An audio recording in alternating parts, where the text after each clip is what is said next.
Dice la palabra de Dios de la siguiente manera, la leemos desde el versículo 13 en adelante, Lucas 24, 13 en adelante. Y he aquí, dos de ellos iban en el mismo día a una aldea llamada ¿cómo?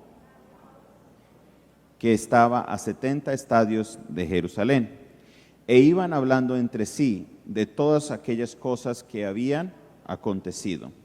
Sucedió que mientras discutían, Jesús mismo se acercó y caminaba con ellos. ¿Qué hizo Jesús? Se acercó y caminaba con ellos. Mas los ojos de ellos estaban velados para que no le conociesen. Y les dijo: ¿qué pláticas son estas que tenéis entre vosotros mientras camináis? ¿Y por qué estáis tristes? Respondiendo uno de ellos, que se llamaba Cleofas, le dijo: ¿eres tú el único forastero en Jerusalén que no ha sabido las cosas que en ella han acontecido en estos días? Entonces él les dijo: ¿qué cosas? Y ellos le dijeron: de Jesús Nazareno, que fue varón profeta, poderoso en obra y en palabra delante de Dios y de todo el pueblo.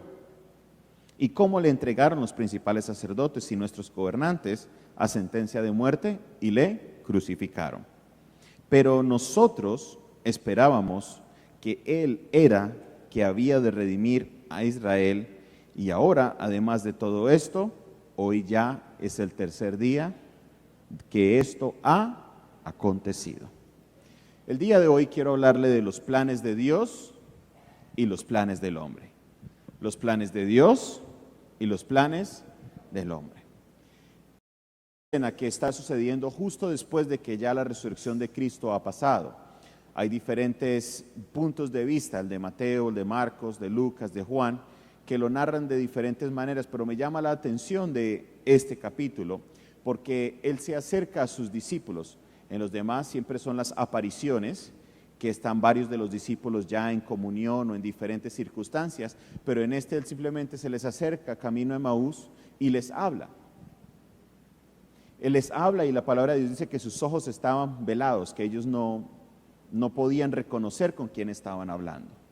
Pero me llama la atención una frase que le dicen los discípulos, porque dice el versículo 21, el último versículo que leímos, dice: pero nosotros esperábamos que él era el que había de ¿qué? Redimir a Israel. El ser humano, nosotros, cuando enfrentamos un problema, cuando enfrentamos una dificultad, tenemos una expectativa de Dios. Tenemos en nuestra mente una idea preconcebida de lo que yo quiero que Dios haga y lo encasillamos en ese lugar. Pero a veces no logramos entender de que los problemas, primero que todo, propósito a nuestra vida. ¿Cuántos dicen amén a eso? Es difícil aceptarlo, créame.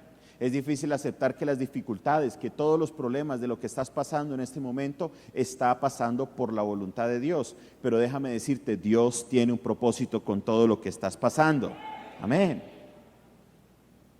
Ahora, lo que sucede es que nosotros en nuestra humanidad, en nuestro pensamiento, lo encasillamos y decimos: no, es que yo quiero que Dios haga esto, esto y esto. Y lo colocamos en un lugar que a lo mejor no es su voluntad, que es lo que quiere hacer. ¿Qué esperaba el pueblo de Israel? Ellos esperaban a un Mesías que los fuera a liberar. ¿A liberar de qué? Habían muchas maneras de liberar al pueblo de Israel, y esa era la promesa. Pero ellos en ese momento estaban siendo dominados por el imperio romano.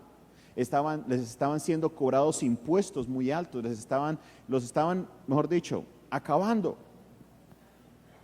Y ellos esperaban a un Jesús o a un Mesías que viniera y no que los libertara del pecado y de la muerte, sino que los libertara del imperio romano.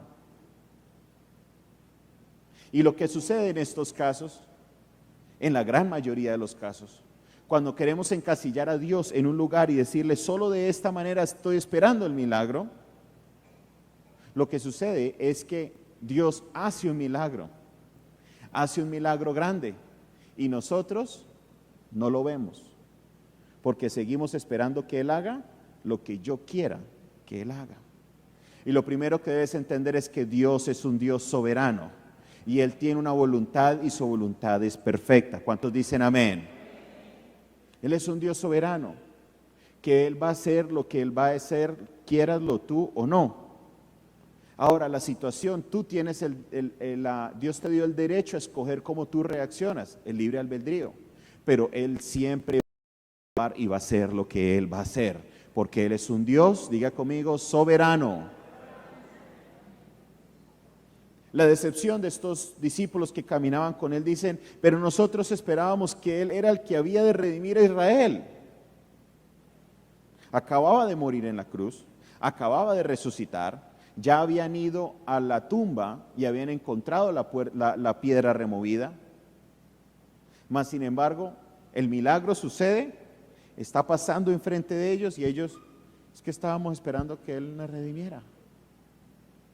Es que Él no hizo lo que yo quería que Él hiciera. Y todo el pueblo de Israel tenía esta expectativa.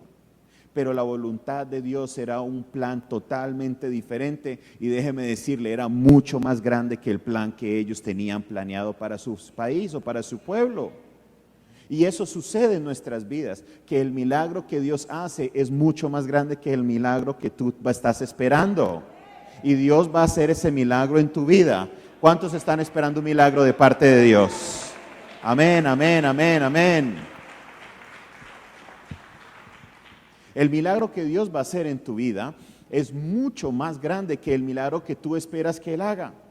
Pero nosotros en nuestra humanidad, en nuestro encierro, decimos, no, es que si Dios no me hace esto, no es un milagro. Y nos dejamos enceguecer por nuestra propia humanidad.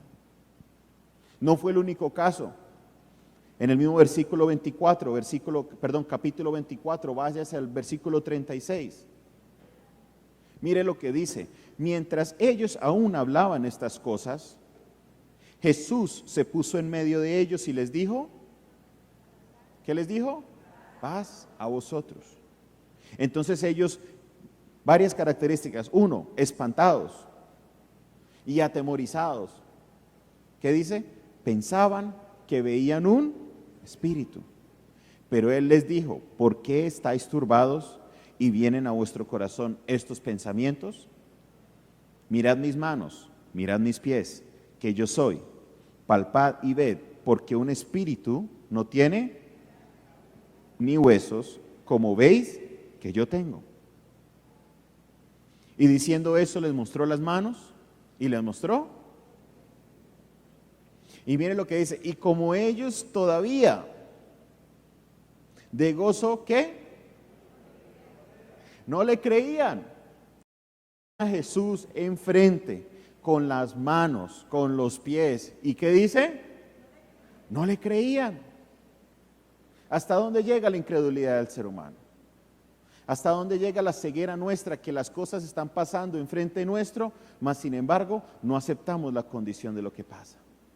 El día viernes tuve una experiencia especial. Había aquí enfrente una niña, tendrá 8 o 9 años. Me conmovió porque cuando yo la vi, ella estaba llorando. Y me le acerqué y le pregunté, ¿qué te sucede? Me dice, hace un mes tengo un dolor en mi espalda. Pero yo sentí en mi espíritu de que Dios ya la había sanado. Y le dije, agáchate. Y la niña, en su humanidad, no se dice, no lo quiero hacer. Es que me duele. Yo le dije, ten fe que ya ha sido sana. Y tuve que insistirle 1 y 2 veces para que lograra hacerlo. Y cuando por fin lo hizo, se levantó y me dice, ya no me duele. El milagro había sucedido. Pero por nuestra humanidad, no es un defecto tuyo personal, es un defecto que viene con nosotros, el ser incrédulo, el dudar. Hace poco hablábamos de este tema sobre la fe, y a nosotros nos han enseñado unos estigmas desde muy pequeño que nos evitan creer en fe. Cuando uno le iba con una propuesta a su padre o a su madre, le decían a uno, mi hijo, hasta no ver, todos se lo saben. No es algo solo mío, todo mundo está en los mismos. Le dicen, venga, le compro esto y solo le cuesta 1,000 pesos, algo que le costaba 100,000. Le dice, no señor, hasta no ver, no creer. Y nos impregnaron eso en la cabeza y desde chiquito era hasta no ver, no creer, hasta no ver, no creer, hasta no ver, no creer, hasta no ver, no creer. Y se nos volvió un estilo de vida que hasta no ver, no creer. Pero dice la palabra de Dios en Hebreos 11:1, que es pues la fe, la certeza de lo que se espera y la convicción de lo que no. En otras palabras, hay que primero creer y para luego ver. Es lo opuesto. Nuestro estilo de vida es ver para creer. Y el de Dios es cree y luego verás. ¿Tu salvación la tienes asegurada? ¿Sabes ya? ¿Pero por qué lo sabes? ¿Por medio de la qué? Por medio de la fe. No lo has visto todavía, porque no se ha muerto, gracias a Dios está aquí. Pero ya sabes que lo vas a ver. Y lo que debemos tener en cuenta es que esta fe, este nivel de que Dios nos quiere llevar para poder creer en cosas más grandes, en cosas grandes que Él va a hacer con nosotros, nos debe llevar a un nivel de fe más profundo, en el cual yo debo creer para luego ver la obra de Dios que Él va a hacer en tu vida. El problema que estás pasando, la situación que está sucediendo en tu vida, en tu familia, en tu área sentimental, Dios la tiene organizada con un solo propósito, para que puedas pasar el plan y cumplir el propósito que Él tiene en tu vida. Solo tienes que creerlo primero. Debes de creer que todo está en las manos de Dios y luego verás el resultado de lo que Él quería hacer contigo. ¿Cuántos dicen amén?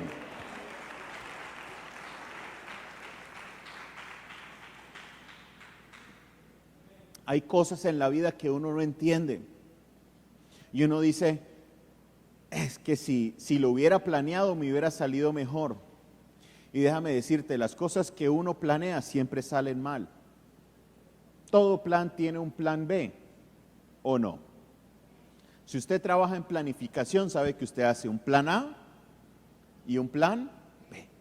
Porque las cosas no siempre van a salir tan perfectas como las esperamos. Y hay veces que uno va caminando en la vida y lo que uno menos esperaba que le saliera perfecto, le salió perfecto. ¿Y todo era por qué? Porque no lo planeaste tú, sino que lo planeó nuestro Dios el Todopoderoso. Amén.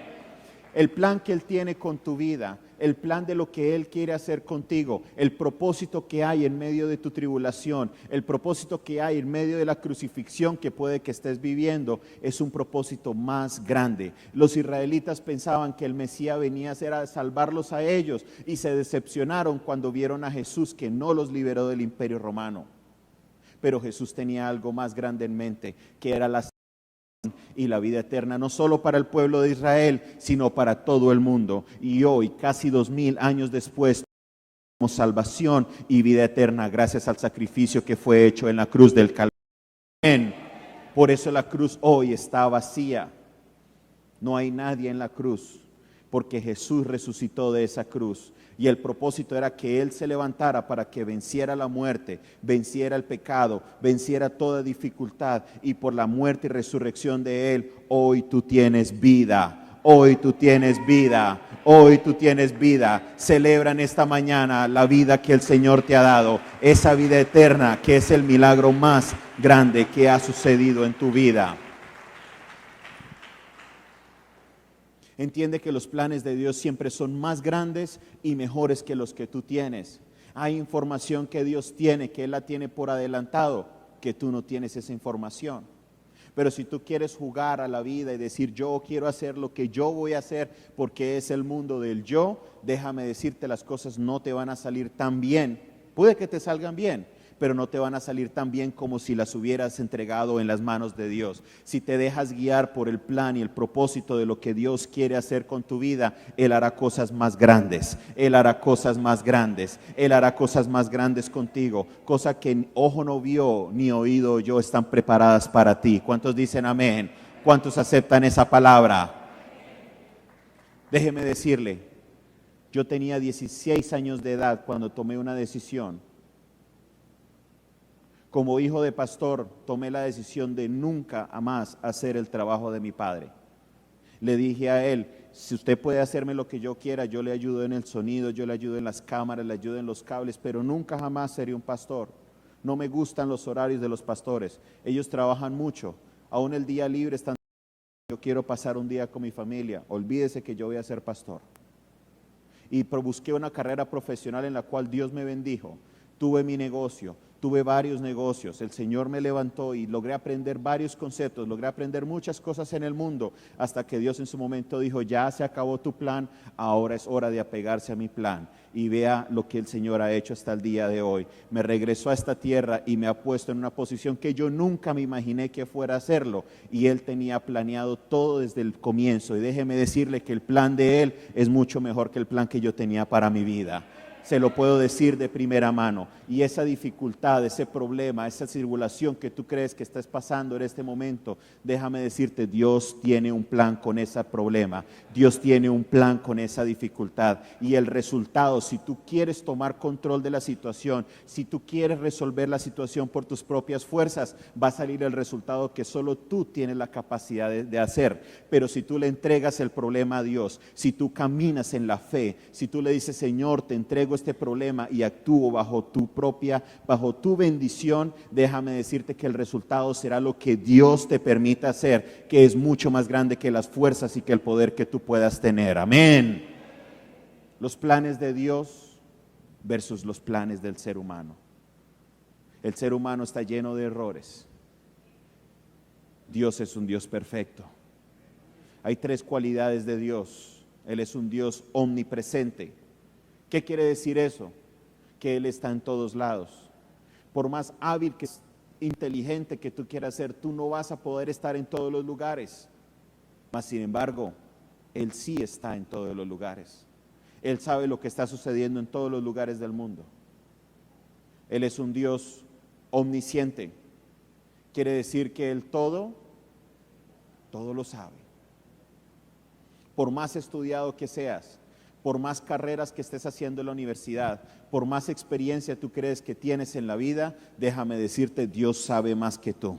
Es más, Él sabe el futuro, Él sabe lo que va a suceder, porque Él creó la tierra, Él creó todo lo que existe y sabe para dónde van las cosas. Amén.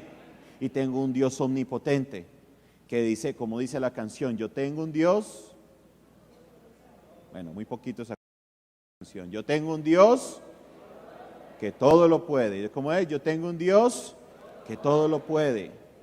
Mas sin embargo, tú estás condicionado por tus recursos, estás condicionado por tus fuerzas y estás condicionado por tu inteligencia. Mas el Dios que todo lo puede, Él puede lograr hacer cosas que tú nunca te imaginaste. Puede lograr sanarte en el momento de enfermedad escrito en la Biblia. Era lo que venía para nosotros. Pero la dádiva de Dios, mas la dádiva de Dios es vida eterna en Cristo Jesús, Señor nuestro. ¿Cuántos dicen amén? Voy a invitarte a que te pongas de pie donde estás. Dele el aplauso fuerte al Señor.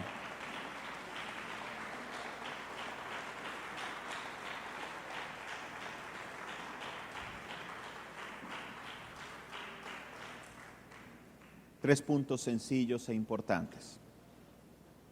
Nosotros como seres humanos tenemos nuestra expectativa. Ríndele tu expectativa a Dios. Apégate al plan de Él.